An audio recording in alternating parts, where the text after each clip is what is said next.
Namasté. Bonjour les amis, bienvenue dans cette vidéo numéro 46. Je vais vous parler aujourd'hui de la peur, mais surtout de comment s'en libérer. Alors, dans un premier temps, je vais vous parler de la peur. Je vais vous conter une petite histoire personnelle à cet égard, relative à une peur viscérale. Et puis ensuite, je vous parlerai également de comment se libérer de sa peur et surtout, je vous donnerai des outils. Je vous proposerai différents outils pour cela. Voilà les amis, partons ensemble à la découverte de ce nouveau pas vers la libération, vers l'éveil intérieur. Alors, cette peur, nous, les femmes, nous la connaissons bien.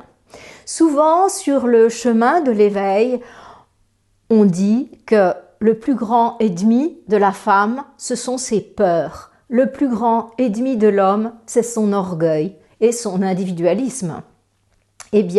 Force est de constater que la peur est souvent présente chez les femmes et je ne fais pas exception à la règle. Étant très dans le féminin, j'ai également tous ces aspects du féminin. Voilà. La peur, est-il besoin de la décrire? C'est cette sensation que les choses vont aller mal. C'est-à-dire que la peur consiste à voir le verre à moitié vide au lieu de le regarder à moitié plein. Est-ce que c'est aussi simple que cela? Non, c'est pas aussi simple que cela. Parce que il y a différents types de peurs. Et pour la yogini que je suis, il y a même une localisation de ces peurs. Et certaines pratiques nous permettent de travailler davantage sur ces peurs.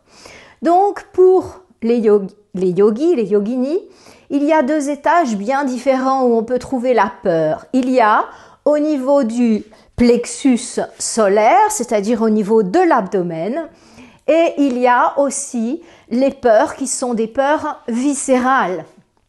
Je vous donne un exemple, la peur de perdre son travail, ça c'est plutôt quelque chose d'émotionnel, mais pas de viscéral. La peur viscérale, ça sera la peur des rats, la peur des araignées, la peur des serpents.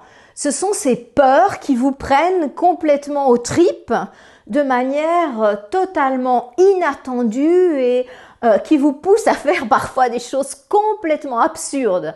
Et j'en ai entendu en thérapie vraiment des gratinées. Donc la peur, c'est ça, c'est la peur viscérale. Donc il y a deux types de peurs. Il y a les peurs qui sont viscérales, c'est-à-dire tout s'effondre, c'est le chaos. Et il y a les peurs qu'on va vivre plus au niveau de l'intellect. Voilà. Donc, j'ai peur de perdre mon travail, j'ai peur de ci, j'ai peur de ça. Certes, ces peurs sont reliées à des blessures profondes, ce qu'on appelle en thérapie des biochocs, mais néanmoins, au moment présent, elles peuvent se manifester au niveau du mental. Et la personne peut être complètement obsédée par cette peur, par le fait de voir le verre à moitié vide. Alors, voyez pourquoi je différencie ces deux types de peurs? Parce que l'une est une projection dans le futur. La personne qui a des peurs intellectuelles, des peurs... l'émotion est intellectuelle finalement, même si ça peut paraître paradoxal de le dire comme ça, mais je suis sûre que vous comprenez ce que je veux dire. Dans ce cas-là, il y a un problème de décalage dans le temps. C'est-à-dire que dans ce cas-là, il est important de réaliser que vous n'êtes pas dans le présent et que seul le présent existe. Le passé est passé et le futur n'est pas encore. Donc, s'inquiéter pour le futur, c'est complètement ça n'a pas de sens en fin de compte. Ça n'a vraiment pas de sens. Parce que il y a une chose dont on est certain, c'est que tant qu'on n'a pas pris le contrôle justement de son mental, celui-là même où il y a la peur, donc qui est hors de contrôle, eh bien, il n'est pas possible de contrôler son existence. Donc, comment projeter des scénarios hypothétiques dans un univers dont on n'a aucun contrôle? Tout peut arriver à tout moment, y compris de partir. Donc, en fait, par rapport à ce type de peur, vous comprenez bien que c'est vraiment quelque chose qu'il est important de travailler mentalement. D'avoir cette prise de conscience que, eh bien, le futur est tout à fait aléatoire. Et je suis en train de me concentrer sur le scénario négatif. C'est exactement l'opposé de ce que je devrais faire. Pour être clair, je me tire une balle dans le pied. Parce que, en fait, en ayant cette peur du futur, je suis en train de programmer ce qui me fait le plus peur. Pourquoi je programme ce qui me fait le plus peur? Eh bien, parce que comme la physique quantique nous l'enseigne, Greg Braden, Joe Dispenza, voilà. Donc, nous l'enseigne très clairement, notre mental a la capacité de programmer, mais l'émotionnel est beaucoup plus puissant. Lorsque vous avez une émotion, sans aucun doute, vous imprimez la matrice, le champ quantique si vous voulez, la matrice qui manifeste ce qui est dans le monde réel. Donc en fait, notre pouvoir va exactement être en train de travailler dans le sens de l'émotion que l'on vit. Alors, par rapport à ce type de peur du futur, en fin de compte, que faire? Eh bien là, vraiment, je vous renvoie à ma vidéo sur la foi. Être vraiment avec la certitude que ça va aller. La chose dont je souhaite vous parler dans cette vidéo, c'est la suivante. C'est que à chaque fois que vous avez peur du futur, stoppez tout de suite. Ça, vous pouvez le faire. Ne vous laissez pas absorber par ce scénario. Revenez tout de suite dans l'instant présent. Comment revenir dans l'instant présent? Si vous suivez mes vidéos, vous le savez. La respiration. La respiration complète nous permet de revenir dans le présent. Pourquoi? Parce que le diaphragme, en fait, qui gère la majorité du mouvement respiratoire, eh bien, ce grand muscle qui traverse tout l'abdomen, pour faire simple, eh bien, c'est un muscle qui peut être à la fois conscient et géré de manière inconsciente. La respiration, quand vous respirez, vous pensez pas « j'inspire ». J'expire, j'inspire, j'expire à longueur de journée. Vous êtes d'accord que c'est un automatisme géré par le mental subconscient. Eh bien, c'est le seul muscle profond, muscle lisse, qui peut passer d'un mode de fonctionnement automatique à un mode de fonctionnement conscient. Lorsque vous prenez le contrôle de la respiration, vous sortez d'un mode de fonctionnement automatique et vous reprenez le contrôle de la réalité profonde. Voilà pourquoi c'est si important, sans parler du fait que vous allez réoxygéner le cerveau et gérer l'oxygène que vous envoyez en cerveau. Donc, du coup, l'apaiser d'une manière tout à fait naturelle. Et cet oxygène va partout dans le sang. Voyez ?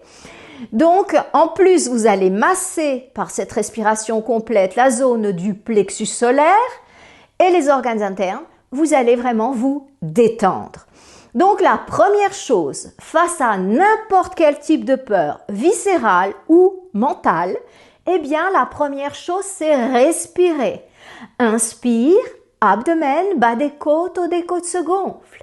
Expire, haut des côtes, bas des côtes, abdomen se relâche. On y va ensemble. Videz votre air, fermez les yeux, inspirez, gonflez l'abdomen, le bas des côtes, le haut des côtes, expirez, haut des côtes, bas des côtes, abdomen se relâche. Inspirez, paix, bien-être. Expirez les tensions et les peurs. Encore.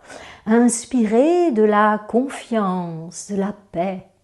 Expirez les tensions et les peurs. Encore 3. À votre rythme. Inspire, abdomen, bas des côtes, haut des côtes se gonfle. Expire, haut des côtes, bas des côtes. Abdomen se relâche. C'est ça, c'est ça. Donc, quel que soit le type de peur, reprenez le contrôle. Ça, c'est absolument fondamental. Respirez, ok? Alors, une fois que vous avez fait ça, lorsque vous êtes dans une peur mentale, immédiatement, vous allez imaginer le scénario opposé. Je vais être claire. J'ai peur de manquer d'argent. Voilà. Bon, à condition que l'argent serve encore à quelque chose, mais voilà. J'ai peur de manquer d'argent. Et cette peur me harcèle. Eh bien, qu'est-ce que je fais? Je réalise que je suis en train d'avoir cette pensée. Je stoppe immédiatement, je respire et je visualise le scénario opposé. Je visualise le scénario opposé. J'ai tout ce qu'il me faut, je vis dans l'abondance et tout va bien.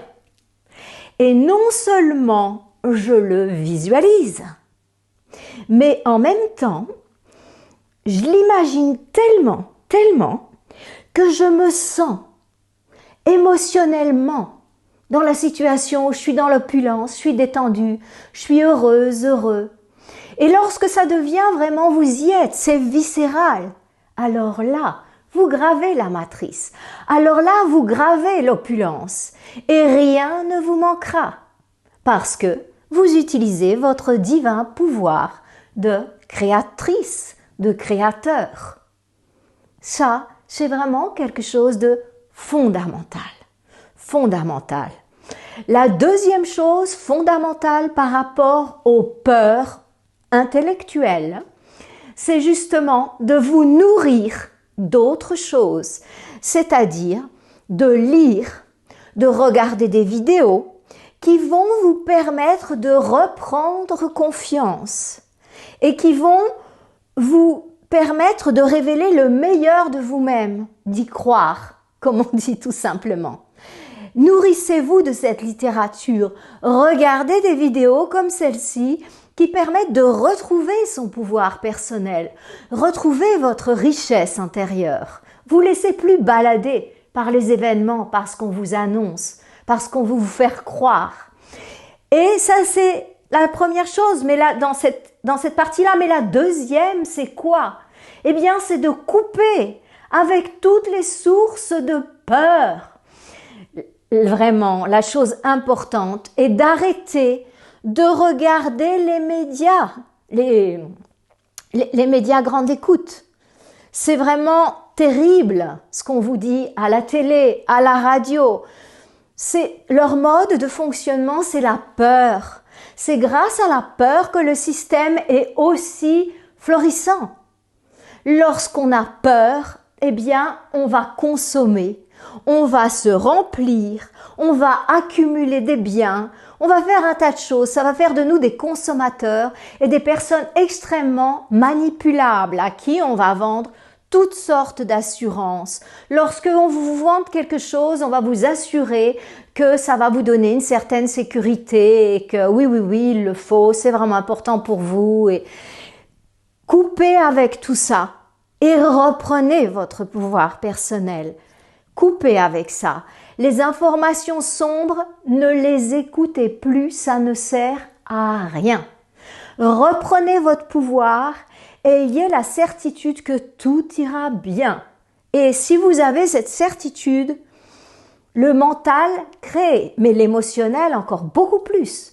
Donc dans vous, c'est fort, c'est sûr.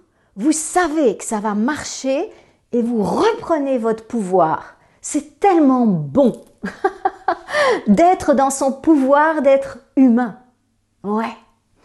Et puis, maintenant, eh bien, vous allez écrire, pour la peur mentale, hein, vous allez écrire sur une feuille une affirmation positive qui va aller à l'opposé de la peur. J'ai peur de perdre mes enfants, j'ai peur de perdre mon travail, j'ai peur de ci, j'ai peur de ça. Écrivez l'opposé. Comprenez bien que ce sont des projections dans le futur qui sont mais plus que nocives pour vous. Ce sont des poisons, ce sont vraiment des poisons violents. Alors, écrivez une affirmation positive en quelques lignes.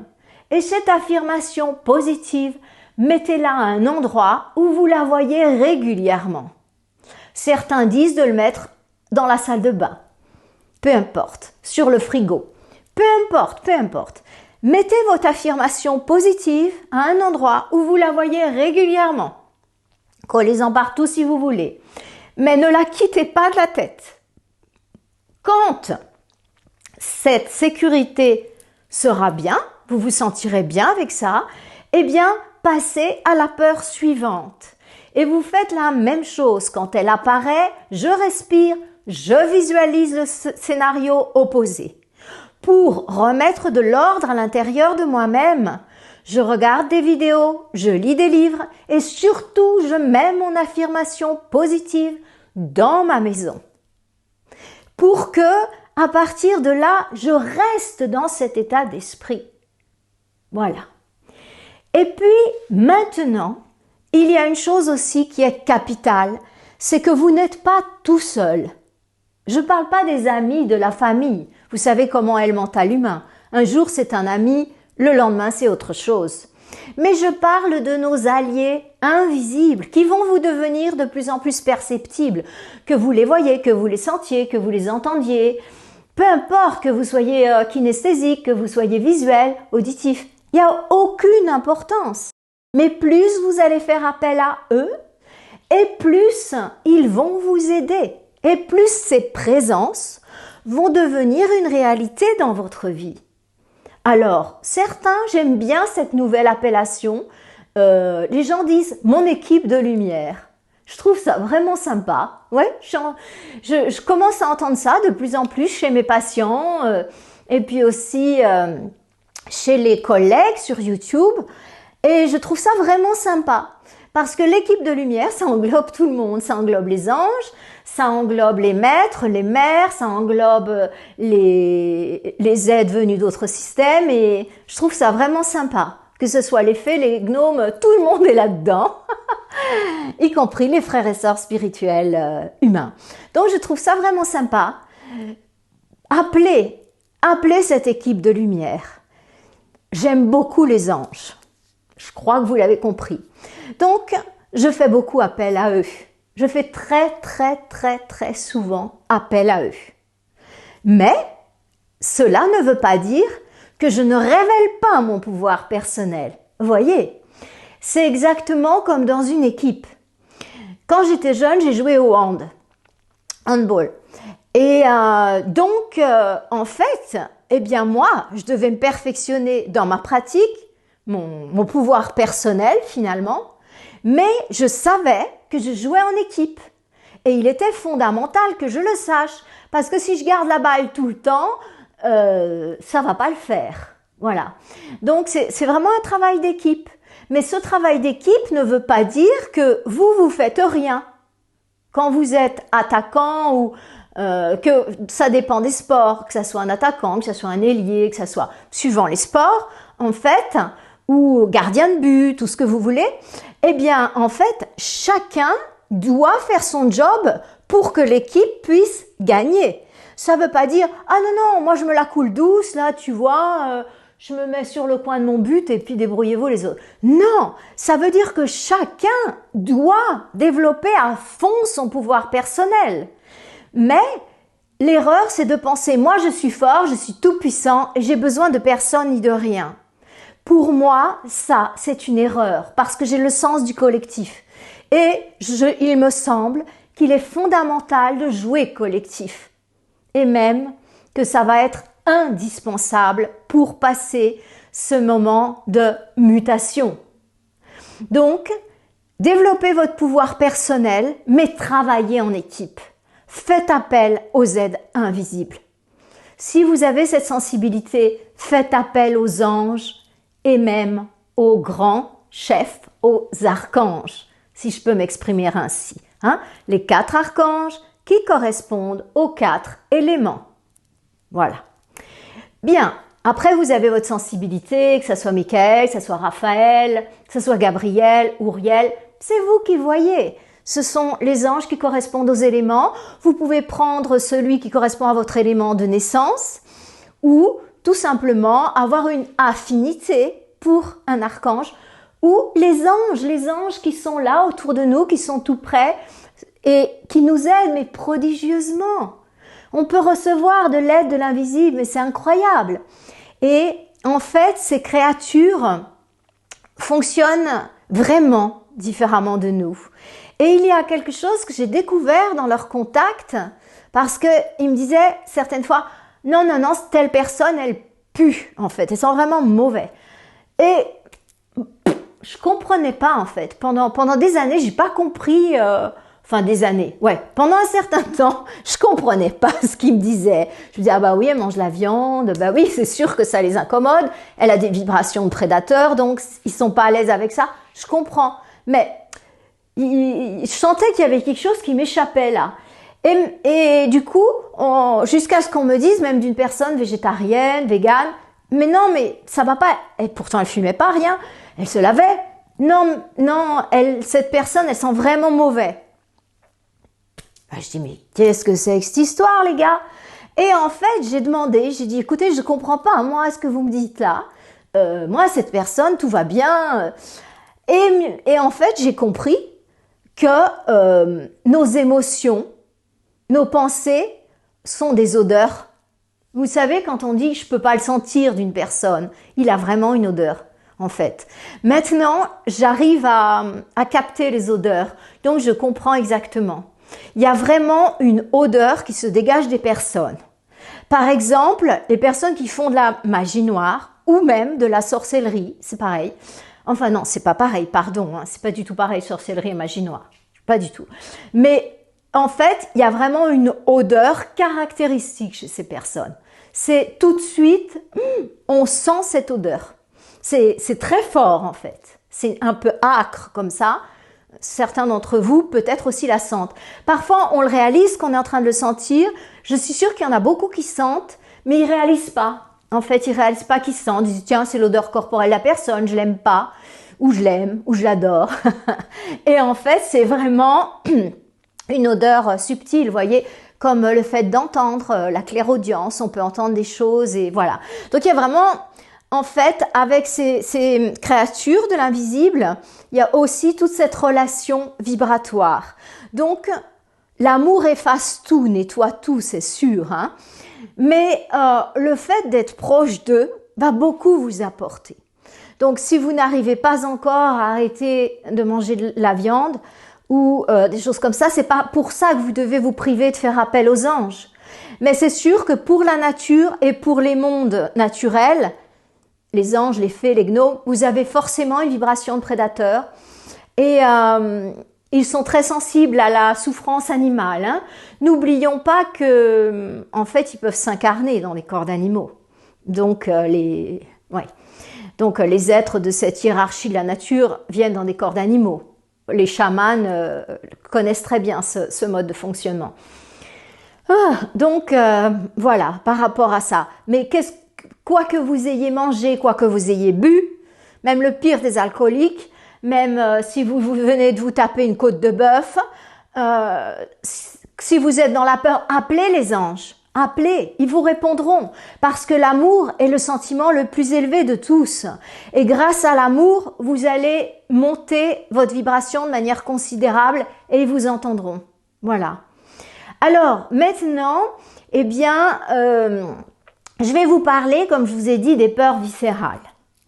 Donc, les peurs viscérales, ce sont les peurs qui sont vraiment beaucoup plus incontournables en fait, beaucoup plus incontournables. Parce que ce sont des peurs qui nous prennent aux tripes, des peurs tripales. Donc en yoga, elles sont dans l'étage qui gère nos instincts, instinct de survie, instinct de procréation, la vie. Qui gère la vie dans le corps? C'est Svadhisthana Chakra, le deuxième centre énergétique, celui qui se trouve au niveau du bas-ventre, entre les organes génitaux et le nombril, dans la zone du hara, dans les autres traditions. Donc, cette zone, pour nous les yogis, gère tout ce qui est instinct, puisque c'est la protection de la vie, non les instincts. Voilà. Et là, c'est la plus grande puissance du corps, non? C'est par là où on peut donner vie à un bébé, où on peut donner vie à ses projets. Hein? Et c'est aussi le réservoir de la vie du corps. La vie du corps. La force vitale d'un être humain, elle est dans Svadhisthana Chakra, dans ce deuxième centre. Donc, ces émotions, en fait, ces peurs, vont avoir, waouh, elles vont être très très fortes. Aïe. Par rapport à ça, eh bien, il y a différentes techniques. Une qui me plaît beaucoup, c'est de les prendre en face, de les regarder et de les affronter. Je vous explique. J'ai peur des araignées. Eh bien, je vais me faire violence, je vais m'approcher d'une araignée, je m'arrête, je respire, je m'approche encore. Un jour, en fait, il sera important d'affronter votre peur. Voilà. Alors, je vais vous raconter ce que j'ai fait par rapport à ça. À une époque, j'étais enseignante dans le supérieur et du coup, j'avais 3 mois de vacances. C'était au début que je travaillais, ça faisait, voilà, c'était, on va dire, mon 3e travail ou quelque chose comme ça, peu importe. J'avais 3 mois de vacances. Pendant ces 3 mois de vacances, j'allais toujours faire une retraite dans un chalet d'alpage où j'avais ni eau ni électricité. Je me baignais dans la rivière, pas très chaud en montagne, et puis je me chauffais avec un, comment ça s'appelle, une cuisinière. Vous savez, une cuisinière à bois, en fait, comme il y avait dans les chalets d'alpage dans le temps, un fourneau. Je trouvais pas le mot. Donc, je me chauffais avec mon fourneau à bois. Alors, c'était très facile. Il y avait des bois tout autour. J'allais ramasser du bois. Je le laissais un petit peu sécher. Enfin, je le coupais, je le laissais un petit peu sécher. Et toc, je le mettais dans ma chaudière, dans mon fourneau à bois. Voilà. Bon, donc j'étais à l'aise avec ça. Mais j'avais une peur viscérale du noir. C'est-à-dire que quand le soir, vous savez, en montagne, il n'y a plus rien. C'est le noir presque total. Parce que, ayant fait maintenant 2 retraites dans le noir, je sais ce que ça veut dire le noir absolument total. Dans la nature, il est difficile à trouver. Mais, il y avait juste quelques étoiles, vous voyez, et ouais. Et puis moi, je n'avais pas d'électricité dans le chalet. Bon, mais ça, je gérais parce que j'avais mes bougies, mes lampes solaires et machin. Donc voilà. Mais si je devais aller dans le ruisseau ou chercher du bois ou alors qu'il faisait nuit, j'avais une peur terrible. Je devais vraiment me faire violence. J'avais peur, les amis. C'était quelque chose de terrible. Mais je le faisais parce que, voilà, j'étais toute seule et puis j'étais loin de tout. Et puis, si j'avais besoin d'un truc dehors, fallait y aller, quoi. Donc, j'y allais avec ma langue frontale. Et en fait, dans ces retraites, je méditais beaucoup. Je priais. Et puis, je faisais des pratiques de yoga. Voilà. Et une autre partie du temps, j'écrivais, j'allais marcher dans les montagnes beaucoup parce que vous savez que quand on médite beaucoup, on doit beaucoup faire d'activité physique pour pas perdre notre polarité. Voilà. Et qu'est-ce que j'ai fait? Eh bien, je me suis dit, c'est vraiment contre-productif. Regarde, tu fais toutes ces pratiques et tout, et puis il y a un trou comme ça dans toi qui te fait perdre tes énergies. parce que c'est bien d'accumuler de l'énergie, d'être dans la lumière, oui, mais tu flippes de sortir dehors quand il fait nuit. Ça sert à quoi tout ça alors, si tu as aussi peu confiance? Alors ça m'a taraudé. Et puis j'ai dit, attends, prochaine nouvelle lune, donc plus de lune, hein, zéro, hein, nada. Eh bien, je vais aller à pied jusqu'à l'église. Soit je vais crever de peur, soit je vais revenir, je serai guérie. Alors, j'attends la nouvelle lune, me voilà partie. Je ferme le chalet et c'était ces églises de montagne comme ça, une église qui était connue pour être magique en fait, enfin magique, vous voyez, ces églises, déjà elle est en pleine montagne, elle a toute une aura de magie, on se demande ce qu'elle fait là, et elle était ouverte et il y avait même des petites bougies. Donc cette église, elle était à peu près une demi-heure de marche de mon chalet et pour y aller, je devais traverser toute une partie vraiment de la forêt. Donc du coup, dans la forêt, on voit rien. Je voyais pas mes pieds. Et c'est compliqué parce que du coup, c'est un chemin, vous voyez? Ouais. Alors, écoutez les amis, les premiers pas, donc je sors de mon chalet et puis je me dis non, là je vais résoudre ou je meurs. Donc me voilà partie dans cet état d'esprit sur ma route. Je marche, j'avais une peur, plus j'avançais, vous voyez, parce qu'au début devant le chalet c'était un peu ouvert, mais après je me suis enfoncée dans le bois. Et dans le bois, il y a plein de petits bruits comme ça, vous savez, la nuit. Mais me demandez pas de quoi j'avais peur, parce que je suis quelqu'un qui n'a pas peur seul en montagne, seul. J'ai grandi en Haute-Savoie, j'ai grandi dans les montagnes. J'ai pas peur du tout. J'ai pas peur de me perdre, j'ai pas ces peurs-là. Parce qu'enfant, j'ai été en contact avec cette nature, je l'adore, je suis en fusion avec elle et j'ai toute confiance.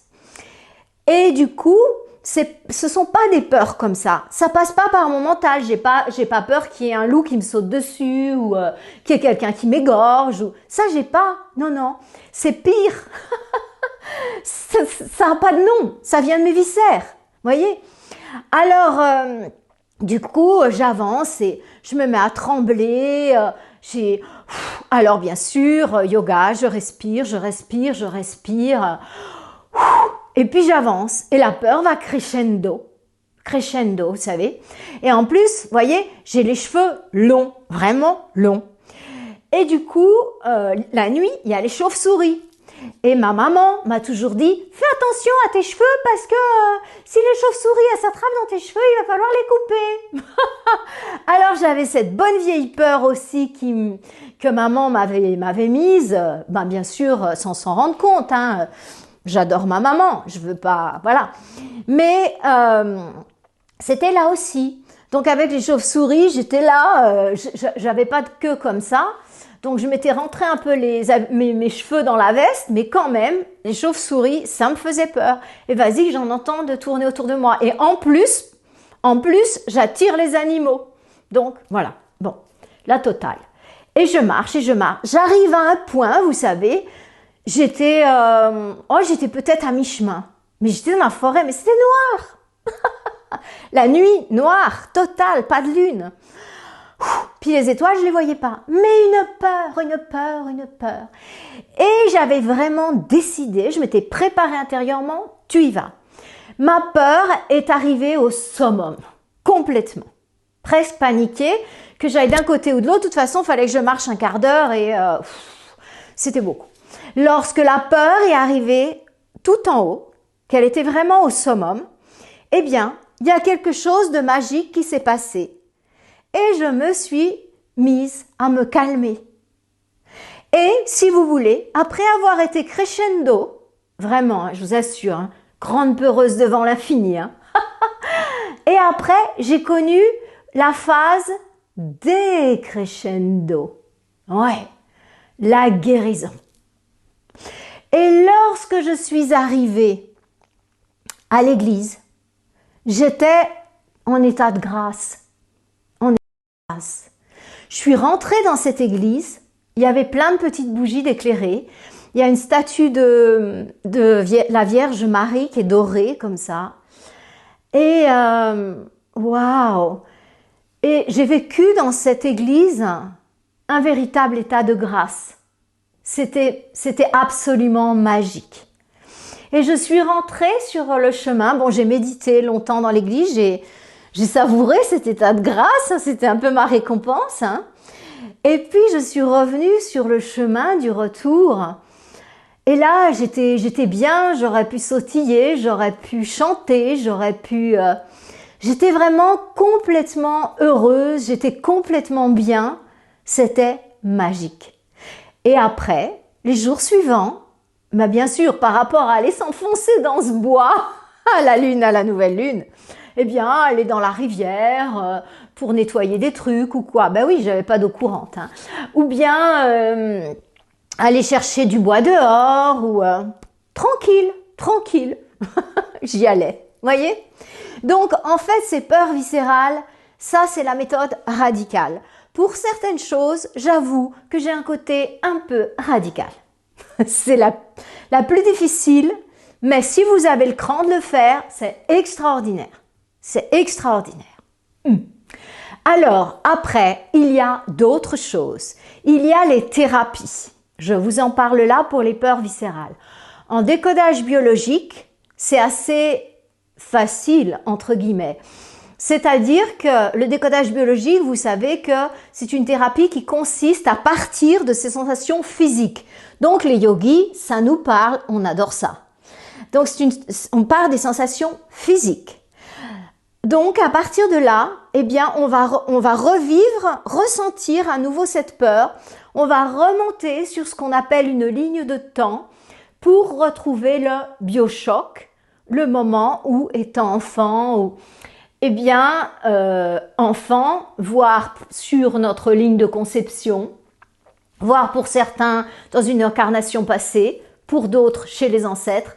Mais de toute façon, on le retrouve, le biochoc, si on le cherche.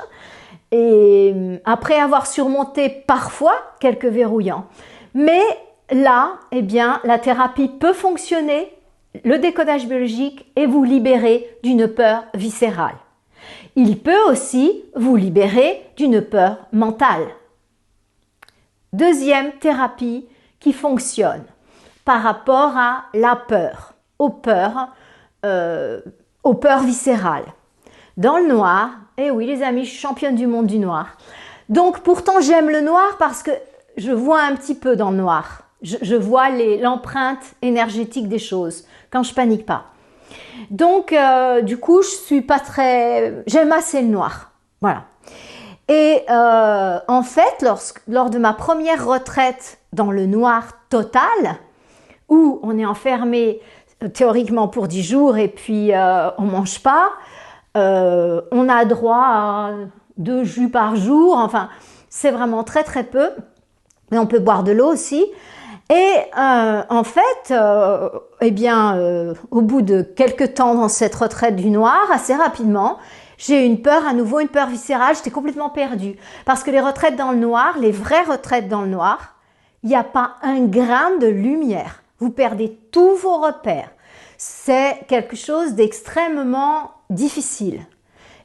Ça fait extrêmement grandir et ça fait tout ressortir. Tout. Ouais, ça fait ressortir, hein, vraiment. Hein. Et là, en fait, j'ai eu à nouveau une peur viscérale énorme. J'étais perdue. J'étais, voilà, perdue. Parce que l'endroit était grand. On était 60. Donc, vous imaginez la salle commune pour 60 personnes. Vous imaginez retrouver votre chambre dans un espace de 60 personnes. Dans le noir total. Avec rien pour se repérer. Même pas des petites barrières. Rien.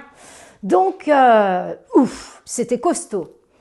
Et du coup, là, moi qui ai un bon sens de l'orientation, ça, une peur, je me suis sentie perdue. Et en fait, je m'étais pas souvenue, je me souvenais plus. Une fois dans mon enfance, j'ai été perdue. Toute petite, en fait, j'avais 8 ans. J'étais perdue. Mes parents ne savaient pas que j'étais perdue. Ils croyaient que j'étais avec quelqu'un. J'étais pas avec ce quelqu'un. Et en fait, j'étais perdue. Et j'ai cru que j'allais mourir parce que personne ne savait que j'étais là, toute seule. Enfin, je ne vais pas raconter tous les détails, mais bref. Et donc, cette peur, mais viscérale, là, quand j'étais petite, j'ai dit, ça y est, c'est fini pour moi. Je meurs. Vous voyez, plus grande peur que la mort, il n'y en a pas trop, hein. Et donc, du coup, lorsque je me suis retrouvée dans le noir total, avec plus du tout de repères, j'ai à nouveau eu cette peur qui est revenue. Mais peur! Et du coup, là, je pratique aussi en cabinet l'EFT. Emotional Freedom Technique. Donc, en fait, c'est tapping, le tapotement. Voyez? Comme ça. Bon, je ne vais pas taper trop fort parce que sinon, ça va taper sur mon micro. Donc, en fait, vous pouvez apprendre ça dans une autre vidéo parce que là, si je vous fais aussi l'enseignement de l'EFT, on n'a pas fini la vidéo, hein? Regardez une vidéo spécifique. Mais lorsque vous avez une peur, vous pouvez faire du tapping. EFT. Voilà. Et ça va vous permettre de libérer la peur. Et en même temps que vous le faites, eh bien, vous exprimez également mentalement la peur. Et à partir de là, cette peur va pouvoir diminuer, voire disparaître complètement. Donc, ça permet de gérer les peurs et c'est absolument fabuleux. Voilà. Donc, ça, c'est pour les peurs viscérales. Maintenant, donc vous avez l'EFT, vous avez ce genre de choses et le décodage biologique. Il y en a d'autres, il y en a plein d'autres. Mais moi, je pratique en cabinet et je connais, pour le pratiquer moi-même, ces techniques-là. Donc, ce sont ces techniques-là dont je vous parle. Je ne vais pas vous parler de quelque chose que je ne connais pas. Il y a des personnes qui le font beaucoup mieux que moi. Donc, ce ne sont pas les seules techniques, mais ce sont des techniques que j'ai expérimentées sur moi, sur les patients, et ça fonctionne. L'autre chose, eh bien, il y a certains remèdes pour la peur. Alors, par exemple, le gelzémium, homéopathie. Donc, le gelzémium en homéopathie fonctionne très bien pour les peurs. Donc, vous pouvez le prendre en cure. J'ai remarqué qu'en France, les thérapeutes ont tendance à le donner en 9CH. Moi, j'ai appris l'homéopathie dans mon cursus général naturopathe, mais après, je l'ai réétudié avec les collègues indiens. Et je trouve que les Indiens sont très très bons en homéopathie. Pour moi, ce sont les meilleurs que j'ai vus au niveau des résultats. Ils fabriquent, ils ont leur propre souche et tout ça. Je les trouve vraiment exceptionnels. Et en Inde, en fait, j'adapte les dilutions parce que c'est pas des CH en Inde. Eh bien, ça correspondrait chez nous à du 7CH.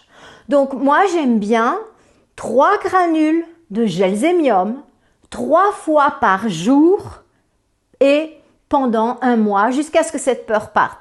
C'est très utile pour tout ce qui est peur viscérale, justement. Les peurs qu'on ne contrôle pas, ça va aider beaucoup.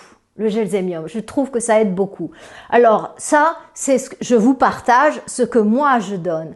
Après, voyez vous-même avec votre homéopathe, mais tout ça pour vous dire, c'est simplement pour vous dire que il y a aussi des ressources naturelles qui vont vous permettre de vous apaiser au niveau émotionnel. Les plantes aussi, en dilution spagyrique, peuvent être très intéressantes, calmantes comme ça, par rapport aux peurs. Voilà. Donc, ça peut être des plantes antispasmodiques ou ça peut être des plantes vraiment qui vont apaiser le système nerveux, comme la passiflore, très, très classique, pour apaiser le système nerveux. Voilà les amis, je crois que je vous ai donné plein d'outils pour affronter vos peurs et puis pour les dépasser. Parce que voyez, si vous restez avec ces peurs, quels que soient les efforts que vous fassiez, quelles que soient les pratiques que vous fassiez, vous restez avec un trou comme ça gros en vous. Et votre énergie, elle part en permanence. Elle vous quitte en permanence. Comme si vous vouliez remplir la baignoire, vous faites un tas de bonnes choses.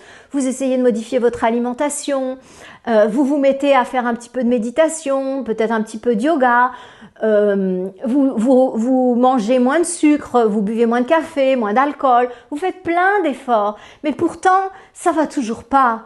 Eh bien, c'est typique en fait du ça va pas d'avoir la peur, parce que malgré toutes ces belles énergies que vous accumulez, vous avez un trou comme ça, c'est-à-dire vous remplissez la baignoire mais vous mettez pas le bouchon, ça sort, ça repart, ça sort par les failles, par les fissures. Donc bien évidemment, je vous conseille de vous libérer de vos peurs, c'est terriblement préjudiciable. D'autant plus que, vous le savez, la vibration planétaire est en train d'augmenter de manière mais considérable. Et du coup, il est important, pour que tout se passe bien dans notre corps, dans notre esprit, que notre vibration s'ajuste avec la vibration planétaire. Et justement, la peur, en fait, c'est droit vers le sous-sol. Voilà. Et comme je vous le disais dans ma vidéo numéro 44 sur la foi, vraiment, je vous conseille de l'écouter puisque c'est l'antidote à la peur, la foi.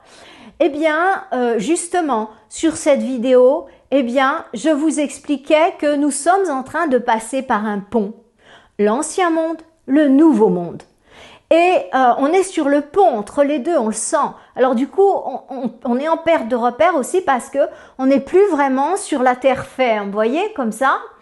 Et on va vers une nouvelle réalité. Mais ce pont, c'est le pont de la foi. Et pour pouvoir rentrer sur l'autre terre, eh bien, il va falloir pouvoir dépasser ses peurs. Voilà. Donc sur ce pont, c'est comme un petit peu un chemin initiatique. On est confronté à nos différentes peurs. Alors réjouissez-vous parce que plus vous êtes confronté à des peurs viscérales, plus ça veut dire que vous vous êtes libéré du reste. Donc, bravo. Voilà. Ne vous démoralisez pas. Si vous avez encore des peurs, on en a tous. Mais en fait, parfois, on les met sous le tapis. Moi, j'ai des choses qui me sont ressorties, par exemple dans les retraites dans le noir ou quand je me mets dans des situations extrêmes. Eh bien, moi, je savais même pas, moi, que j'avais ça. Je m'en rappelais plus du tout que je m'étais perdue. Mais plus du tout. Une autre fois, je vais pour sauter, pour faire de la plongée, endroit magnifique, je nage très bien. Et il y avait un fond énorme. Au moment de plonger, panique totale. Mais les autres me regardaient parce que je suis pas connue pour être peureuse. J'adore l'eau. Panique totale pour aller, on allait aller bien profond comme ça. J'avais jamais plongé, mais oui, j'avais été plein de fois comme ça, me balader sous l'eau. J'ai un brevet de sauveteur suisse, donc j'avais fait plus de 25 mètres sous l'eau, choses comme ça, en apnée. J'avais été chercher mes assiettes au fond de la fosse, enfin, les trucs qu'il faut pour être sauveteur. Je m'attendais pas à ça, et les gens autour de moi non plus. Eh ben, qu'est-ce que j'avais? Je me suis rappelé que quand j'étais petite, j'ai failli me noyer. On est venu me chercher au fond de la piscine. Et je savais plus du tout, et je savais plus. Et tout d'un coup, j'étais comme ça, et ce sont les peurs viscérales. On en a tous, ça ressort. Ça ressort de petit à petit pour nous permettre de nous en libérer. Tout est parfait, soyez confiants et tout ira très très bien. Et plus vous avez la certitude que tout ira très très bien, mieux ça va aller. Soyez-en sûrs. Les amis, je vous souhaite une lumineuse semaine et allez-y, libérez-vous de vos peurs, comme on se libère de vieux vêtements qui n'ont plus lieu d'être. Je vous souhaite une lumineuse semaine et je vous dis à bientôt dans notre prochaine vidéo. Si vous avez aimé cette vidéo, likez, partagez et abonnez-vous à la chaîne. Vous allez nous donner de la force. Merci à tous les amis qui envoient des commentaires. J'ai pas le temps de répondre parce que je fais 1000 choses.